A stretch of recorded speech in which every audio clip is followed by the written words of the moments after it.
Welcome back to Essex County College's Community Education Forum. I'm your host, Alfred Bundy.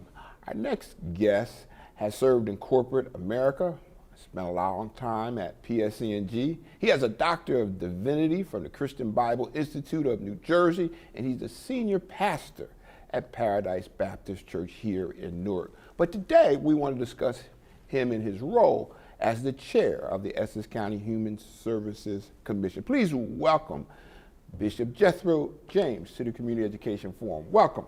Thank you, sir, for having me. Good to see you again. Always good to see you, my friend. I've had the great pleasure of having fellowship and have gone to service there at your church, and you do a lot of wonderful things there. That's a great congregation you have, and we can't thank you enough for what that church provides to the Newark community. But I want to talk to you today because you also have another role as a community servant, and that's as the chair of the Essex County Human Services Commission. Tell us what the commission is. What are some of the agencies that make up this organization? The commission is a group of service providers that primarily provide services to the poor, the disenfranchised, the elderly, children. Everything sits on this board, from the provider of Family First cards, senior services, legal services, housing units, homelessness, food services, food banks, you name it, they're at the table. The school is at the table. Juvenile justice is at the table. Essex County Prosecutor's Office is at the table. This great college is at the table. Yes, I represent the college at the table, and what an interesting group it is. Let's talk about some of the issues that certainly, even before the pandemic, that some of our less fortunate communities have had to deal with, some of the families had to deal with. Talk to us about what's going on as it relates to housing and childcare, especially now with this COVID-19 pandemic. Well, as you are aware, Al, that they suspended rental evictions in the county. Now, we were working on that earlier with just the way that Black, brown, Latino people were being treated in the court systems. And since COVID has hit, right now we're looking at, I'll just use the Newark numbers. We're looking at almost 9,000 evictions pending in Newark. And just because people said they didn't have to pay their rent, and this caused part of the problem? Well, people didn't have the money.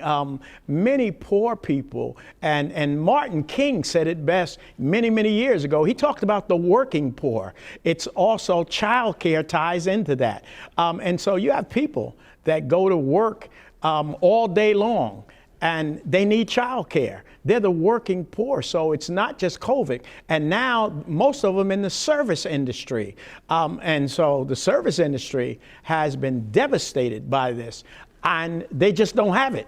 So in other words, people who are working in hospitality areas, places like that, where the pay is not that great as it is, but then they've still been struggling with trying to make ends meet. Restaurants, bus boys, you stop in, bus boys, bus girls, waitresses. When you stop and think about it, the cleaning industry, those that come around that clean people's houses, nobody's letting anybody in their houses. Let's talk about what some of the members of your commission are very concerned about right now. So rentals one. What might be another one?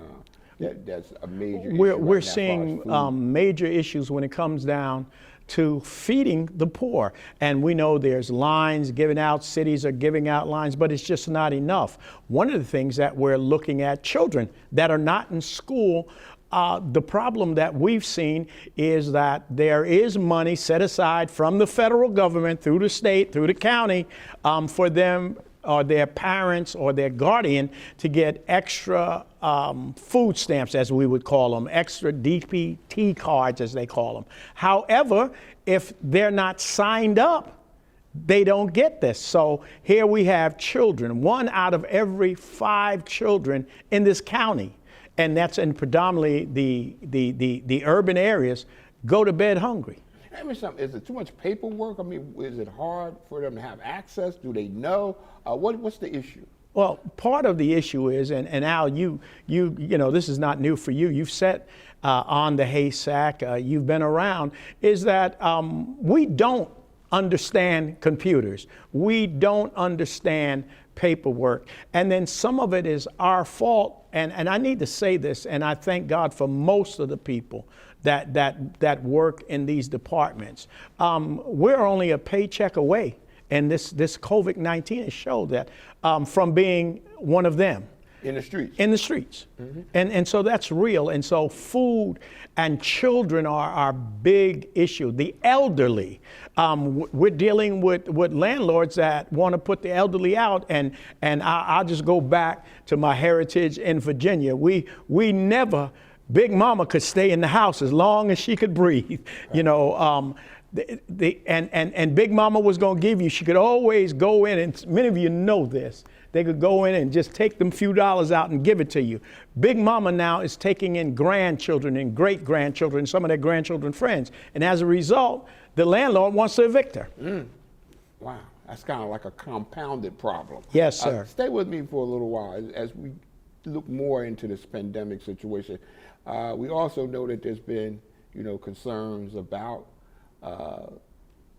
people getting back to work and getting jobs and people being laid off and people dealing with unemployment. How big a issue is that for some of your community Well, it's as you know, workforce development. And thank God for our county exec and those that allow us to do this. Workforce development is part of that. And we're talking about realistic workforce development, where they took this course, they can now turn on a computer and you give them a certificate that says they're a computer efficient. Not really. And so we're looking at real training for real people and real people to do the work.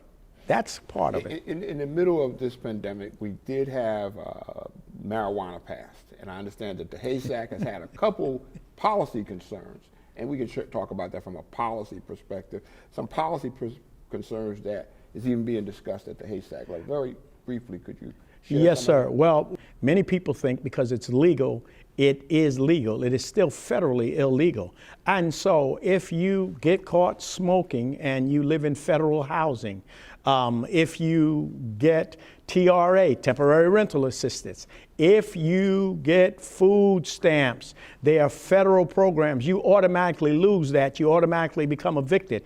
If a person that is born in the state of New Jersey, their mother is tested, the blood is tested for a controlled substance. Even though it's legal in the state, and this is where it's going to hit Up County and other places hard, and marijuana shows up because it's legal in the state, it is federally banned, you will automatically have what you call a DIFAS case open against you. What that means for your employment, if you're a teacher, if you're anyone, you're going to be notified. So that means there's still a lot that needs to be worked out and discussed and figured out about how this legal substance is going to be dealt with in this state.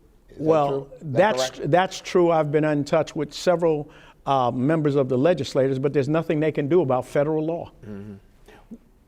Before we go, you've always, through your leadership, have been a supporter, a friend, an advocate of Essex County College.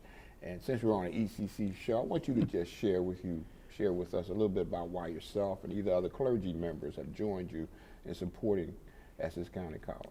Well, Al, I'm a baby boomer, and in the African American community, baby boomers are still the most educated group within our community. My dad had a 6th grade education. My mom had a 10th grade education, and yet raised 9 of us, sent 6 of us to college, bought 2 houses in his lifetime. But his thing was, son, how much more could I have done if I had been educated? This is an institution that has given some of our greatest leaders a start. And as long as I have breath, I'm going to be on the forefront to fight for Essex County College, because this is the start of something great. Even if we called some of our local leaders, like I'll just take Senator Rice. They started in Essex County College that says you can be all you can be. If you're in Essex, start right here. Also, education's always been like the key to freedom. Am I correct? Yes, sir. We out of time. We got to go. I want to thank you, Bishop James. If you'd like to have more information about Essex County College, please visit our website at essex.edu. And if you'd like to check out more of our Essex County College's community education forum shows, you can check them out on Facebook or on YouTube. I'm your host, Alfred Bundy. I'll see you next time.